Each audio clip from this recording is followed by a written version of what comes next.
우리 교회 연령층을 살펴보면은 연세가 많으신 분들이 상당히 많습니다. 그래서 보면은 이 젊은 층, 중간층이 좀 튼튼해야 교회가 좀 힘이 있는데 아직은 조금 30대, 40대가 조금 부족합니다. 반면에 그동안 오랜 신앙생활을 해오시고 또 우리에게 좋은 믿음의 본을 보여주실 50대, 60대, 70대 어른들이 훨씬 더 많습니다. 자, 그래서 항상 설교를 할 때마다 어느 분들에게 초점을 맞춰야 되나 그런 생각을 종종 하곤 합니다. 몇 달 전에 어떤 분이 제게 그런 제안을 했습니다. 교회에 지금 연세가 많은 분들이 많이 계신데 그런 분들을 위해서 먼 미래에 대한 우리의 소망을 다시 한번 다지는 그런 말씀을 한번 선포했으면 좋겠다라는 그런 제안을 해주셨습니다. 그래서 그 말씀을 들은 이후부터 지금까지 어떤 말씀으로 함께 나눌 것인가 고민하고 묵상하고 하다가 오늘 고린도후서 5장 1절에서 9절 말씀을 정했습니다. 하늘로부터 오는 우리 집, 우리 그리스도인이 꿈꾸고 있는 소망하고 있는 저 부활과 천국에 대한 소망의 말씀을 함께 나누고자 합니다. 오늘 이 말씀은 반드시 연세가 지긋하신 분들, 그분들만을 위한 것은 아닙니다. 우리 자라나는 지금 어린이들은 물론이고 또 학생들 나름대로 젊고 건강하다고 자부하는 우리 청년들을 위한 말씀이기도 합니다. 왜냐하면 사람은 누구나 이 세상에 태어난 후에 반드시 한 번은 죽기 마련입니다. 히브리서 9장 27절 말씀을 보면 한 번 죽는 것은 사람들에게 정해진 것이요 이렇게 기록하고 있습니다. 첫사람 아담이 죄를 범한 이후에 사람은 늙어서 병들어서 혹은 사고로 인해서 죽음을 향해서 나아가고 있습니다. 사람마다 과연 몇 살까지 살게 되느냐? 그 인생 여정은 각기 다를 수도 있지만 어쨌든 한 가지 결론은 사람은 누구나 죽는다는 것입니다. 조금 빨리 죽는 사람이 있고 조금 더 오래 사는 사람이 있겠지만 결국은 다 죽는다는 겁니다. 그런데 우리는 그 한 번의 죽음이 언제 찾아오는지 아무도 알지 못합니다. 이 세상에 어머니 뱃속에서 태어나는 데는 순서가 있습니다. 그래서 첫째 아들, 둘째 아들, 셋째 아들, 첫째 딸, 둘째 딸, 셋째 딸 서열이 있습니다. 먼저 태어나면 첫째, 그 다음 태어나면 둘째 순서가 있습니다. 그러나 가는 데는 순서가 없습니다. 먼저 태어났다고 먼저 죽는 건 아닙니다. 나이가 많고 평소 지병이 있는 분도 건강관리하면서 병원에서 치료받으면서 오래오래 장수하시는 분들이 더러 있습니다.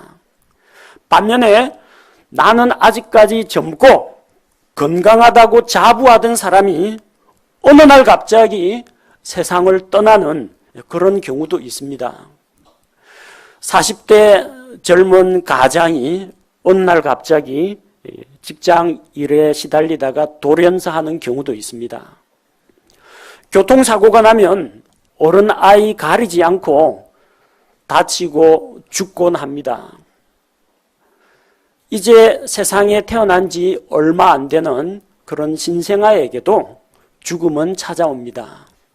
그래서 이 말씀은 우리 모두를 위한 말씀이지 연세가 많으신 분들만을 위한 말씀은 아닙니다. 따라서 이 죽음의 문제는 어린 아이들로부터 어른들과 노인에 이르기까지 누구나 다 관심을 기울이고 귀 기울여 들어야 하는 그런 말씀입니다. 우리는 자기의 죽음을 예측할 수가 없습니다. 내가 과연 어떤 모습으로 죽게 될지 알지 못합니다. 아브라함처럼 나이가 많고 기력이 진하여 세상을 떠나는 분도 있습니다. 혹은 오랜 시간 질병으로 병상에서 투병 생활을 하다가 숨을 거두시는 분도 있습니다. 혹은 갑작스런 사고나 재난으로 인해서 이 세상을 떠나는 분도 있습니다. 우리는 언제 어떤 모습으로 죽음을 맞이하더라도 항상 의연하게 죽음을 맞이할 수 있도록 마음의 준비를 갖추고 있어야 합니다. 오늘 선포되는 이 말씀을 통해서 죽음 앞에서도 담대한, 당당한 성도들이 되시기 바랍니다. 이 말씀을 통해서 우리가 가지고 있는 소망을 든든히 세우고 붙잡으시기 바랍니다. 자, 오늘 이 고린도후서 5장 말씀이 나오게 된 배경이 있습니다. 고린도후서 4장에서 사도 바울은 자기가 예수 그리스도를 위하여 복음 사역자가 된 것과 그로 인해서 받고 있는 고난에 대해서 말하고 있습니다. 그는 수많은 고난을 받고 또 사방으로 에워싸임을 당하고 또 약하게 되고 돌에 맞고 채찍에 맞고 죽음의 위기를 수차례 넘겼지만 그럼에도 불구하고 낙심하지 않는다고 했습니다. 자기 자신의 겉사람이, 자기 자신의 육체가 점점 쇠하여지고 늙고 썩어 없어질지라도 자기의 속사람은 날마다 새로워지고 있다는 것을 알고 있었기 때문입니다. 또한 세상에서 그렇게 고난을 받을지라도 잠시 이 세상에서 받는 고난이 장차 하늘에서 영원한 영광을 이루기 때문에 낙심하지 않는다고 했습니다.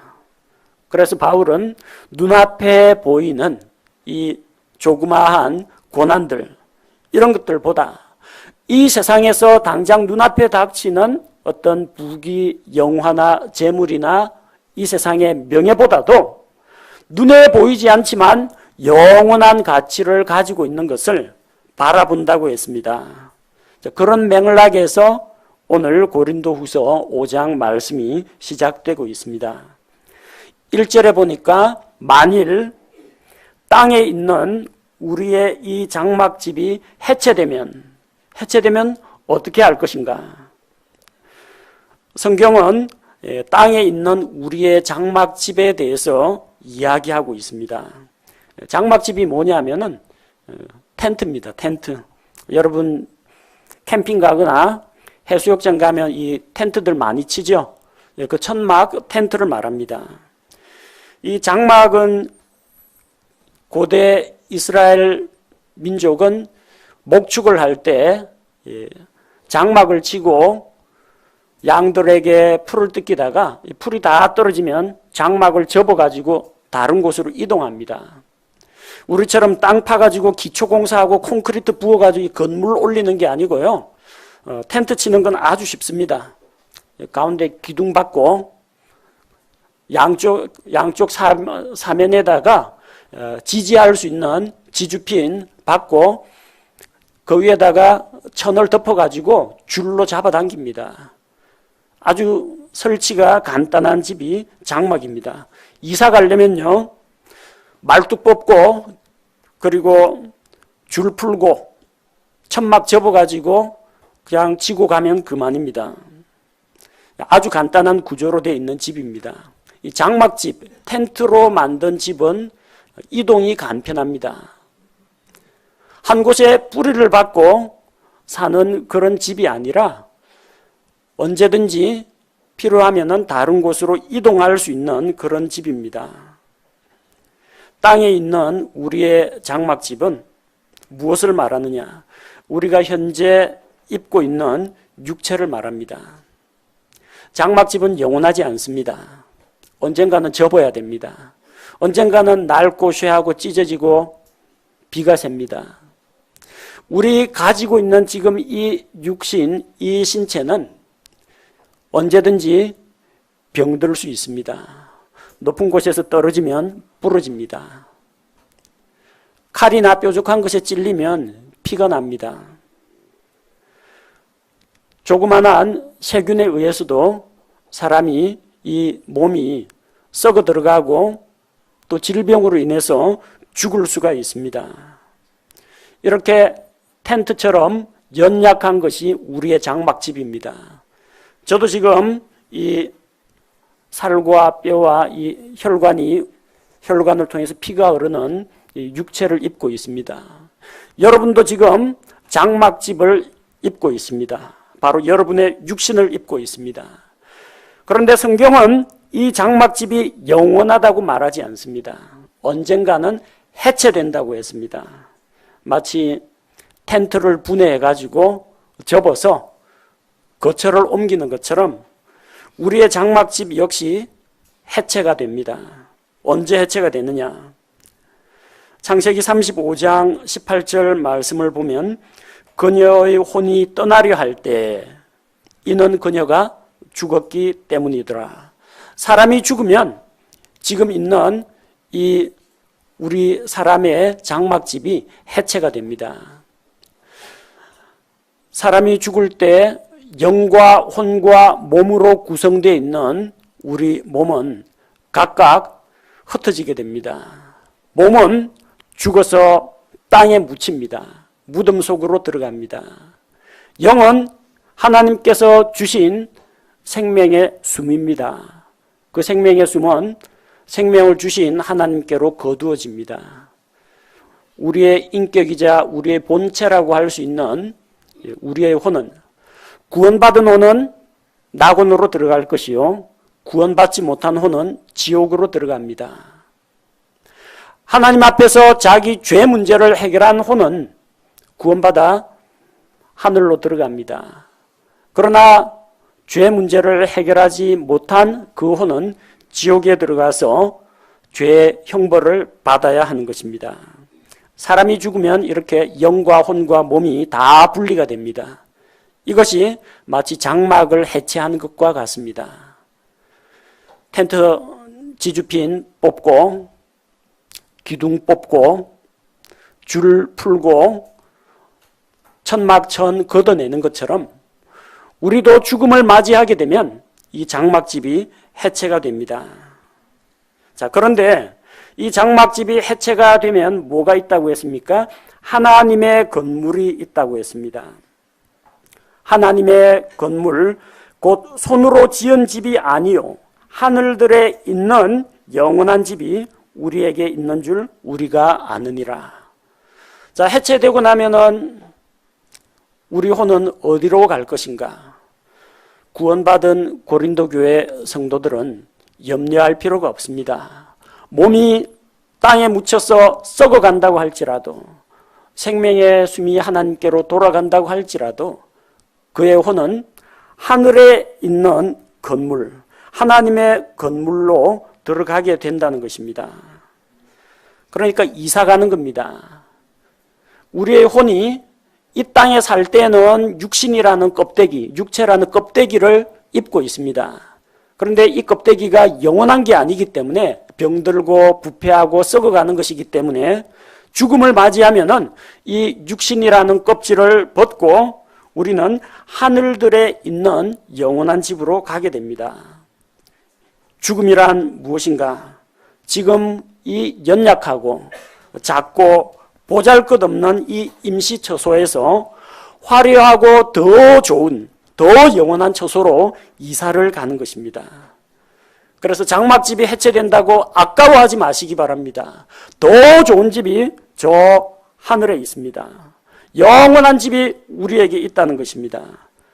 죽음을 맞이할 때 죽음을 두려워할 필요가 없습니다. 사람의 영과 혼은 불멸입니다. 이 우리의 몸은 늙고 병들고 쇠하여 죽는다고 할지라도 우리의 영과 혼은 영원합니다. 하나님께서 우리에게 이 육신의 껍데기를 벗어 던질 때 그때 하늘들에 있는 영원한 집으로 우리를 인도하신다고 했습니다. 자, 그리고 우리에게 한 가지 또 소망이 있습니다. 2절 말씀해 보니까 우리가 이 장막이 무엇입니까? 우리의 지금 현재 육신, 우리의 육체를 말합니다. 이 장막에서 신음하며 하늘로부터 오는 우리의 집으로 옷 입기를 간절히 원한다고 했습니다. 자, 1절에서는 하늘들에 있는 집이라고 했고요. 2절에서는 하늘로부터 오는 집이라고 했습니다. 자, 하늘들에 있는 집이라는 것은 사람이 손으로 만들지 않은 하나님께서 만드신 하늘에 있는 우리의 처소를 이야기합니다. 거긴 언제 들어가느냐?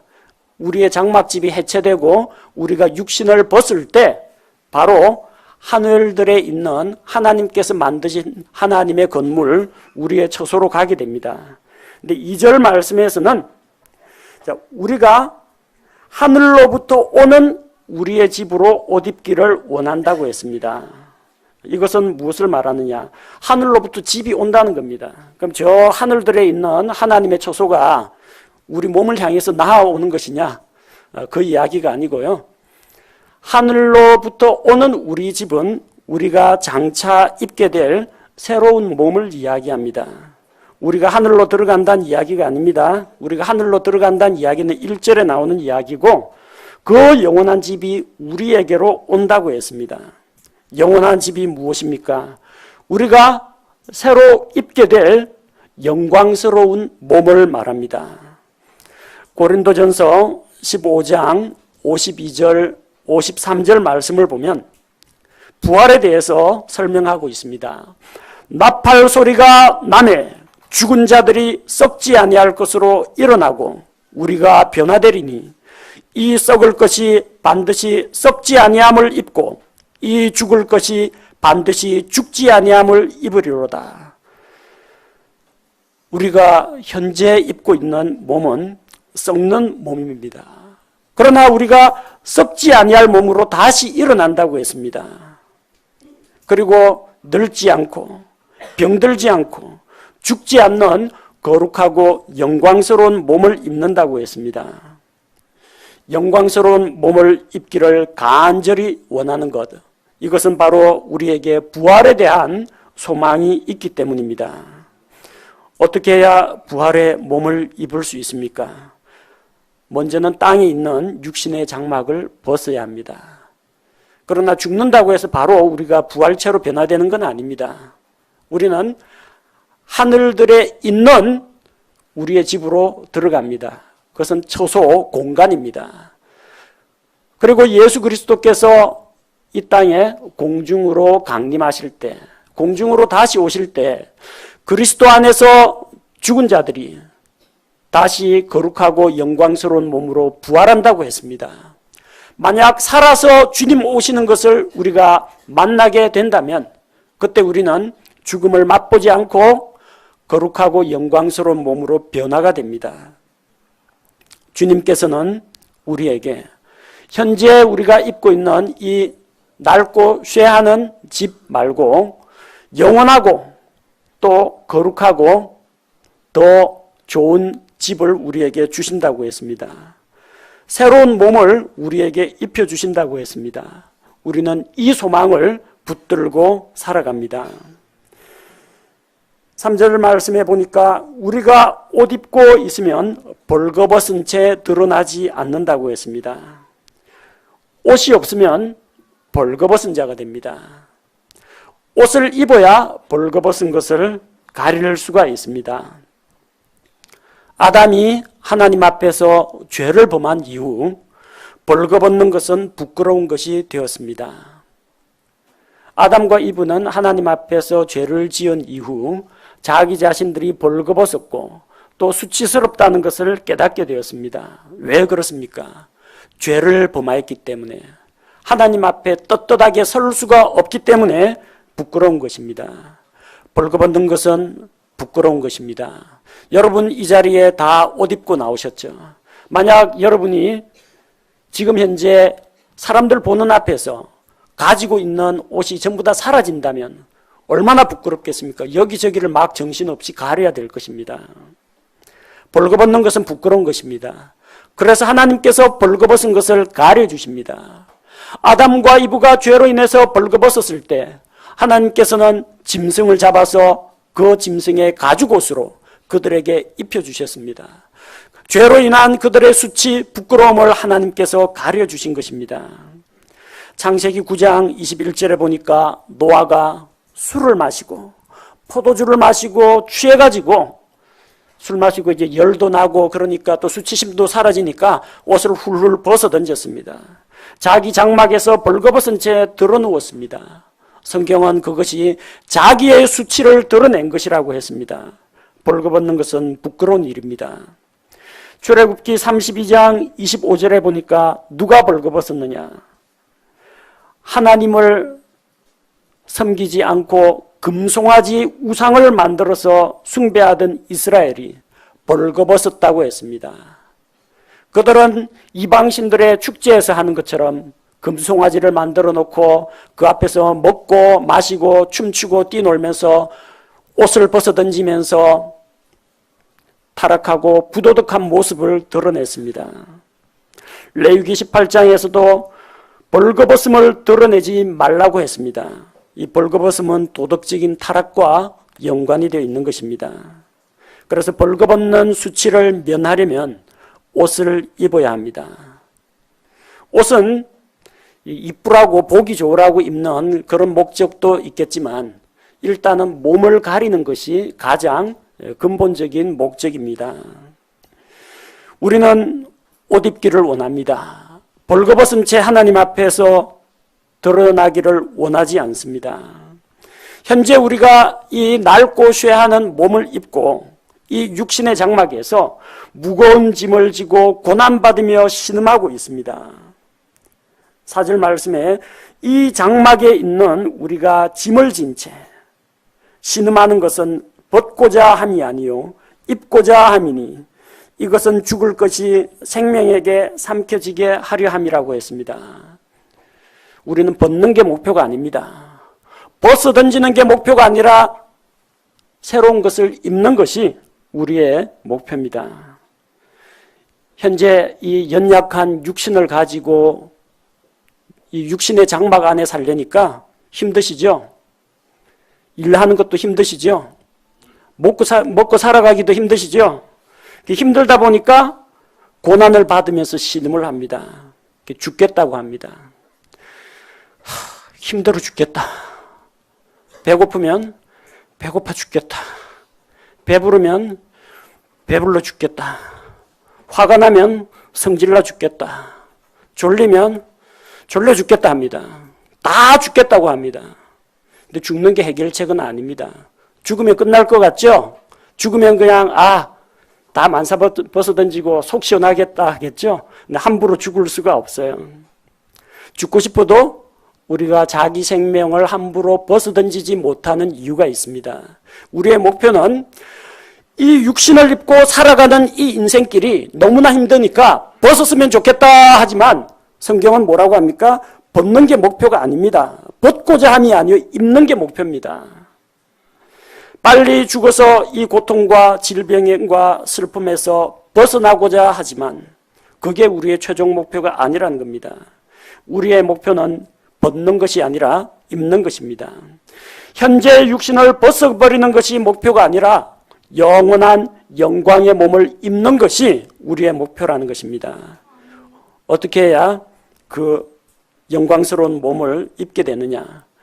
예수 그리스도 다시 오셔서 우리가 부활하고 변화될 때 그런 일이 일어납니다. 본문 말씀에 보니까 이것은 죽을 것이 생명에게 삼켜지게 하려 함이라 기록하고 있습니다.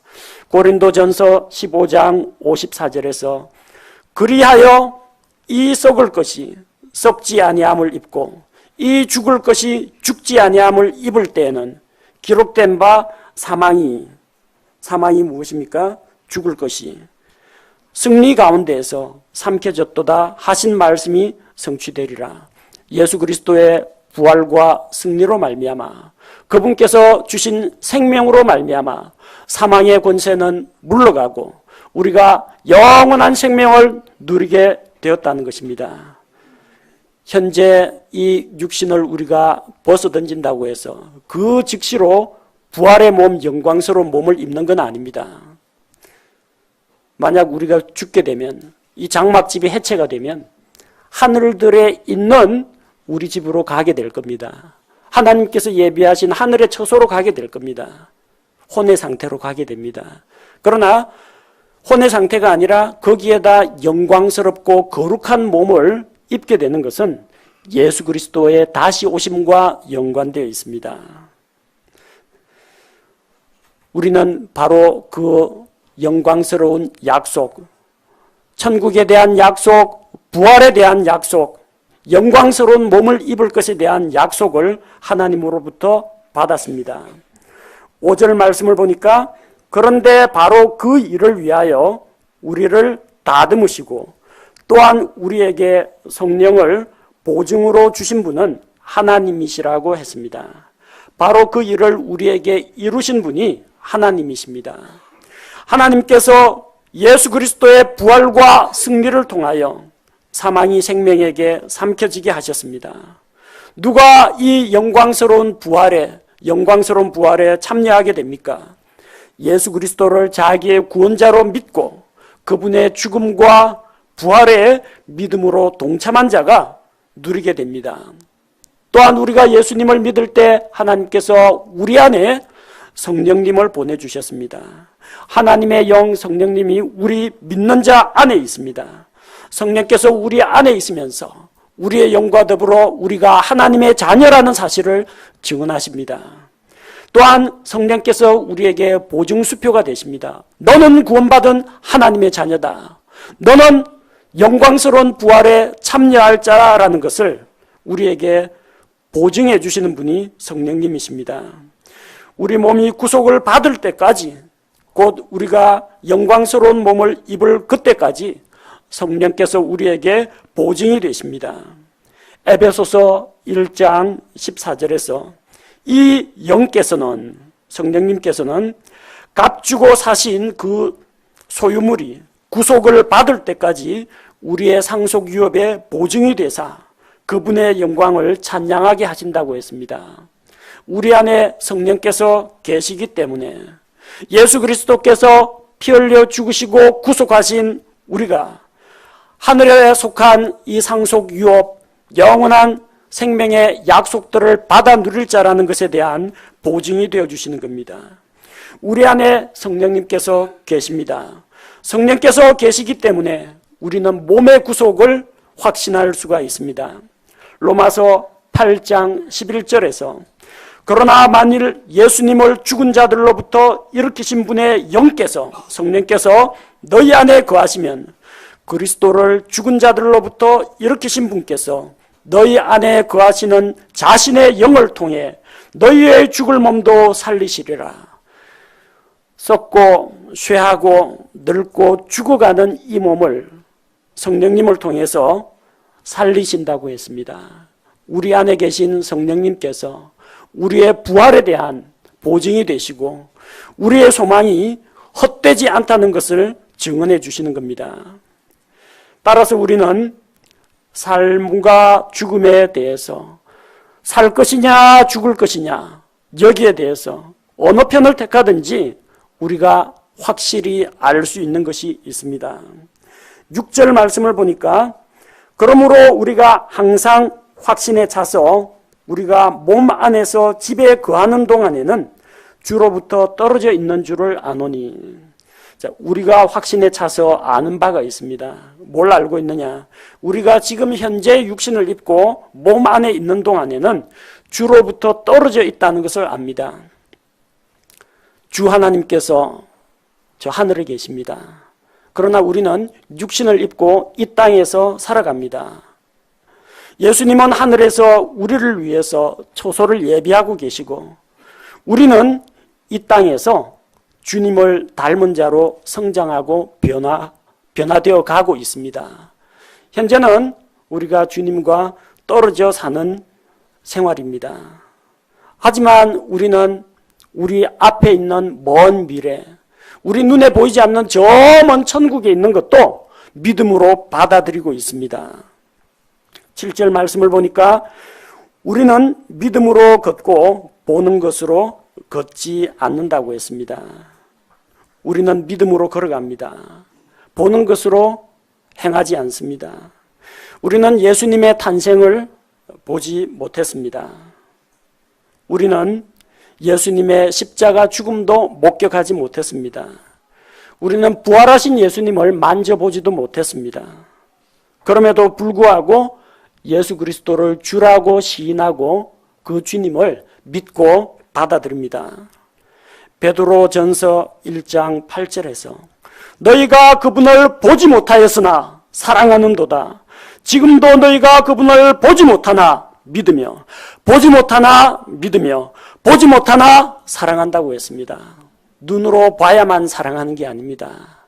사랑하는 사람은 눈앞에 없어도 마음속으로 그리워하고 사랑합니다. 우리가 믿고 확신하는 바는 눈으로 보는 것에서 오지 않습니다. 오직 하나님의 말씀을 통해서 옵니다. 그분을 보지 못하지만 믿으며 이루 말할 수 없고 영광이 가득한 기쁨으로 기뻐한다고 했습니다. 이것이 우리의 믿음입니다. 눈에는 아무 증거 아니 보여도, 이 귀에는 아무 소리 아니 들린다고 할지라도 하나님께서 약속하신 말씀 위에 굳게 서서 믿음으로 나아가는 것이 우리 성도들의 생활이라는 것입니다. 우리는 2000년 전 십자가의 예수님도 보지 못했지만 장차 이 세상에 오실 예수 그리스도의 공중강림도 아직 보지 못했습니다. 우리는 아직까지 우리 몸의 부활이나 우리 몸이 공중으로 채에 올라가는 휴거도 경험하지 못했습니다. 그럼에도 불구하고 성경 말씀에 근거해서 그것을 믿고 확신하고 있습니다. 8절에서는 우리가 확신에 차서 원하는 바가 있습니다. 확신에 차서 아는 바가 있고 확신에 차서 원하는 바가 있습니다. 뭘 원합니까? 우리가 원하는 바가 무엇입니까? 내가 말하노니 우리가 확신에 차서 원하는 바는 차라리 몸을 떠나 주와 함께 있는 그것이라. 우리가 이 몸 안에 있을 때에는 주와 떨어져 사는 것이라고 했습니다. 그런데 정말 우리가 원하는 것은 무엇이냐? 차라리 이 세상에서 이런 더러운 꼴 안 보고 이런 고난 겪지 않고 이 몸을 떠나서 썩고 병들어가는 고통을 주는 이 몸을 떠나서 빨리 하늘로 올라가서 주와 함께 있는 그것이라고 했습니다. 차라리 몸을 떠나 주와 함께 있는 것이라고 했습니다. 우리가 육신의 장막인 몸을 떠나면 우리는 하늘에서 주와 함께 있게 된다는 것입니다. 그래서 우리는 부활의 소망, 천국의 소망을 가지고 있기에 죽음을 두려워하지 않습니다. 그렇다고 해서 이 몸을 떠나서 주와 함께 있기를 원하니 빨리 자살해서 죽으라는 이야기가 아닙니다. 성경 말씀을 계속 보십시오. 9절 말씀을 보십시오. 그러므로 우리는 함께 있든지 주님과 함께 있든지 떨어져 있든지 그 중요한 문제가 아니에요. 죽어가지고 병들거나 사고를 만나서 죽어서 저 하늘에서 주님과 함께 있든지 현재 육신을 입고 주님과는 떨어져서 이 세상에 있든지 그건 중요한 게 아닙니다. 어떤 환경, 어떤 상황에 있든지 그분께서 받아주시는 자가 되려고 수고한다고 했습니다. 살고 죽는 문제는 우리 손에 달린 것이 아닙니다. 살아가는 것이 너무 고달픈 사람, 또 병상에서 투병을 하면서 너무나 이 육신의 고통, 이것에 시달리는 사람, 이런 분들은 정말로 빨리 이 육신의 껍데기를 벗었으면 좋겠다. 정말로 그렇게 생각합니다. 더 이상 미련이 없다. 한 90세 이상 살았고 이제는 기력이 없어서 맛있는 것을 먹어도 맛도 모르겠고 좋은 음악을 들어도 귀에 잘 들리지도 않고 이쁘고 고운 것을 봐도 아무런 흥이 나지 않고 더 이상 아무 미련이 없고 빨리 죽었으면 좋겠다, 그런 생각하는 분도 있습니다. 살아가는 것이 너무 고달파가지고 주님과 함께 있기 원합니다. 빨리 좀 데려가십시오. 그러는 사람들도 있다는 겁니다. 그러나 이 살고 죽는 문제는 우리 자신에게 달린 것이 아닙니다. 하나님께서 우리를 아직까지 살려두신 이유, 그 이유가 무엇입니까? 우리가 아직도 이 육신의 장막을 입고 살아가는 이유가 무엇입니까? 하나님께서 우리에게 시키실 일이 남아있기 때문입니다. 병석에서 막 숨을 거두기 전에 환자라고 할지라도, 수십 년간 투병 생활을 해온 사람이라고 할지라도, 정말 최저 생활을 하면서 비참하게 살아가는 사람일지라도 하나님께서 사람을 이 세상에 남겨두신 데에는 다 이유가 있습니다. 그리고 하나님의 그 목적이 성취되기까지는 우리는 죽음을 보지 않게 될 것입니다. 하나님께서 우리에게 이 세상에 살아가도록 남겨두셨습니다. 우리는 죽음을 선택할 거냐 아니면은 고통스럽게 살아가는 것을 선택할 거냐, 그 사이에서 고민할 필요는 없습니다. 생명은 하나님의 손에 달린 것입니다. 우리의 목표는 어느 쪽을 택하느냐가 중요한 것이 아니고요. 주님과 함께 있을까요? 아니면 주님과 떨어져서 좀 더 이 세상에서 고난을 겪으면서 살까요? 이게 중요한 게 아니라 우리의 목표는 무엇입니까? 그분께서 받아주시는 자가 되려고 수고한다고 했습니다. 우리는 주님과 함께 있든지 떨어져 있든지 주께서 받아주시는 자가 되도록 해야 합니다. 이 세상 살아갈 때는 내가 하나님 앞에서 믿음으로 하나님을 기쁘시게 하고 하나님께 영광을 돌리며 더 많은 사람을 주님께로 이끌어오며 그렇게 하나님 앞에 합당한 삶을 통해서 하나님께 인정받고 주님께서 받아주시는 자가 되어야 합니다. 또한 우리가 죽은 이후에는 주님의 품에 안길 때, 주님께로 갈 때 주께서 그동안 인생 여정 마라톤 하느라고 애썼다. 주님께서 반가이 맞아주시는 그런 성도가 되도록 애써야 합니다. 사나 죽으나 우리는 주님의 것입니다. 우리는 그리스도의 심판석 앞에 서게 된다는 그 사실을 기억해야 합니다. 이 세상에서 육신을 입고 살아가는 삶이 너무 힘들다고 해서 어리석게 스스로 죽음을 택하는 그런 잘못은 범하지 마시기 바랍니다. 죽으면, 예수님을 믿고 죽으면 최소한 제일 못 받아도 천국은 받습니다. 하늘나라는 들어갑니다. 구원은 잃어버리지 않습니다. 그러나 달랑 구원만 받기를 원하십니까? 하나님을 기쁘시게 하고 선한 열매를 맺고 주님 앞에 칭찬과 보상과 상급을 받을 것을 기대해야 하지 않습니까? 10절 말씀이 바로 그 내용입니다. 우리가 반드시 다 그리스도의 심판석 앞에 나타나리니 이로써 각 사람이 좋은 것이든 나쁜 것이든 자기가 행한 것에 따라 자기 몸 안에서 이루어진 것들을 받으리라고 했습니다. 예수님 다시 오셔서 우리를 저 하늘의 처소로 데려가시면 우리는 그리스도의 심판석 앞에서 심판을 받아야 합니다. 잘했다 못했다 죄지었다 그 죄 문제에 대한 심판을 받는 것이 아니라 이 세상에서 몸 안에서 있을 때 이 육신을 입고 살 때 어떠한 삶을 살았고 어떠한 감정을 보였고 어떠한 열매를 보였는지에 대해서 하나님 앞에서 결산 보고를 해야 됩니다. 좋은 일도 행했을 겁니다. 안 좋은 일도 행했을 겁니다. 좋은 일이긴 한데 좀 동기가 불건전한 불순한 그런 행동도 했을 것입니다. 그런데 사람이 좋은 것이든 나쁜 것이든 우린 둘 다 행할 수 있습니다. 자기가 행한 것에 따라서 자기 몸 안에서 이루어진 것들을 받으리라. 몸 안에 이루어지는 게 아닙니다. 우리 부활한 몸 안에 뭔가 이상한 게 뭐 사리가 생긴다든지 몸 안에 뭔가 생긴다든지 그런 이야기가 아닙니다. 몸 안에 이루어지는 게 아니라 몸 안에서 이루어진 것. 우리가 몸을 입고 이 세상에 살아있는 동안에 이룬 것들에 대한 보상을 받습니다. 혹은 보상의 손실을 당합니다. 이 세상에서 육신의 장막을 입고 살아가는 동안에 도대체 뭘 했느냐? 하나님께서 주신 60에서 80 인생을 살아가는 동안에 어떤 열매를 맺었느냐? 그리스도인답게 살았느냐? 하나님께 영광을 돌렸느냐? 과연 몇 사람에게 생명의 복음을 전했느냐? 하나님이 맡기신 자원과 건강과 재물을 도대체 어디에 썼느냐? 그분 앞에서 낱낱이 결산보고해야 됩니다. 목사도 마찬가지고 우리 형제 자매님들 다 마찬가지입니다. 보고해야 됩니다. 회계장부에 플러스가 많은지 마이너스가 많은지 계산을 해봐야 됩니다. 그 앞에서는 거짓말 못합니다. 세상 법정에서 나와가지고 저기 뭐 변호사 잘 고르고 압력 넣고 그다음 위증을 하고 속여 넘길지 모르지만 그리스도의 심판석 앞에서는 거짓말이 통하지 않습니다. 위증이 통하지 않습니다. 어디 백 갖고 연줄 갖고 압력을 넣을 수도 없습니다. 마치 벌거벗은 것처럼 투명하게 감추어진 일들이 다 드러나게 될 것입니다. 선한 일, 좋은 일을 했다고 할지라도 만약에 자기의 영광과 체면을 위해서 불순한 동기로 일했다면 전부 다 마이너스가 됩니다.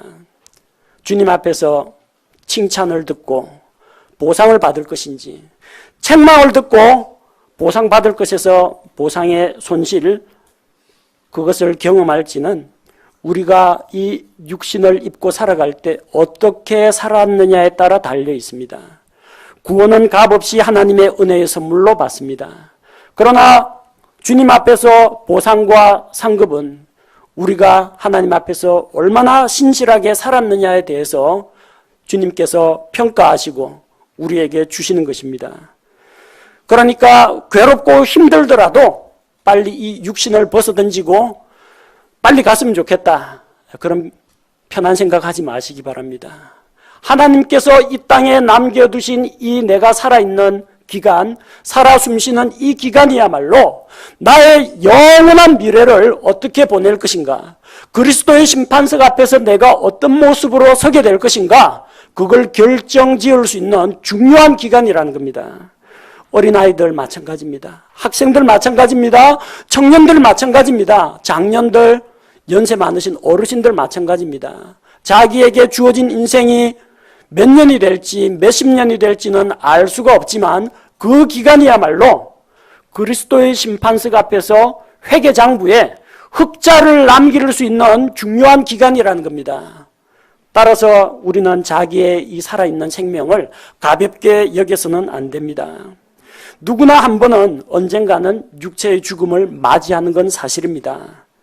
그러나 우리는 언제 어떤 모습으로 죽음을 맞이하더라도 결코 두려워하지 않도록 만반의 대비를 하고 있어야 됩니다. 죽음은 이사가는 겁니다. 현재 썩어가는 이 육신을 벗고 저 하늘에 있는 집들로 이사가는 겁니다. 예수 그리스도께서 다시 오실 때 부활과 변화된 몸으로, 거룩하고 영광스러운 몸으로 그 새로운 몸을 입는 그런 축복이 우리에게 주어져 있습니다. 우리 성도들은 죽음을 두려워하지 말고 죽음 이후에 있을 그 영광을 기대해야 합니다. 또한 죽기 이전에 현재 살아가는 현재의 삶도 가치 있게 여겨야 합니다. 하나님께서 우리를 이 세상에 남겨두신 것은 다 이유가 있습니다. 이 기간 동안에 영적으로 성장하고 하나님을 알아가고 예수 그리스도를 닮아가는 삶을 살며 이 기간 동안에 회계장부에 흑자를 남기도록 선한 행실과 하나님 보시기에 합당한 열매를 맺도록 우리에게 이 기간을 주신 것입니다. 내 안에 주님께서 살아계시니 살아도 주를 위해 살고 죽어도 주를 위해 죽어야 합니다. 로마서 14장 7절 8절 말씀에 우리 중에 아무도 자기를 위해 살지 아니하고 또 아무도 자기를 위해 죽지 아니하는도다. 여러분 가운데 자기 자신을 위해 사는 사람이 있습니까? 하나님의 영광을 위하여 살지 않고 자기 자신의 욕심과 이 세상에서 부귀와 향락을 위해서 살아가는 사람이 있습니까? 그런 사람이 없으신 줄로 압니다. 우리 가운데 아무도 자기를 위해 죽지 않는다고 했습니다. 자기를 위해 죽는 사람, 세상에서 살아가는 게 너무 힘들고 피곤하고 아프고 괴로우니까 자기를 위해서 빨리 이걸 벗어버리고 편안히 쉬자, 그렇게 자기를 위해 죽는 사람 한 사람도 있어서는 안 됩니다. 우리가 살아도 주를 위해 살고 죽어도 주를 위해 죽나니 그러므로 살든지 죽든지 우리가 주의 것이로다. 영원한 집에 대한 소망을 가지십시오. 하늘로부터 오는 우리가 덧입게 될 영광스러운 몸, 우리의 새로운 집에 대해서도 소망을 가지십시오. 그러나 여러분의 발은 이 땅을 딛고 살아가야 합니다. 주님께서 부르시는 그날까지는. 영원한 천국과 부활에 대한 소망을 품고 우리 자신은 육신을 입고 이 세상에서 살아가야 합니다. 열매 맺는 삶, 주를 기쁘시게 하는 삶, 그리고 하나님께 영광 돌리는 삶을 살아가야 합니다.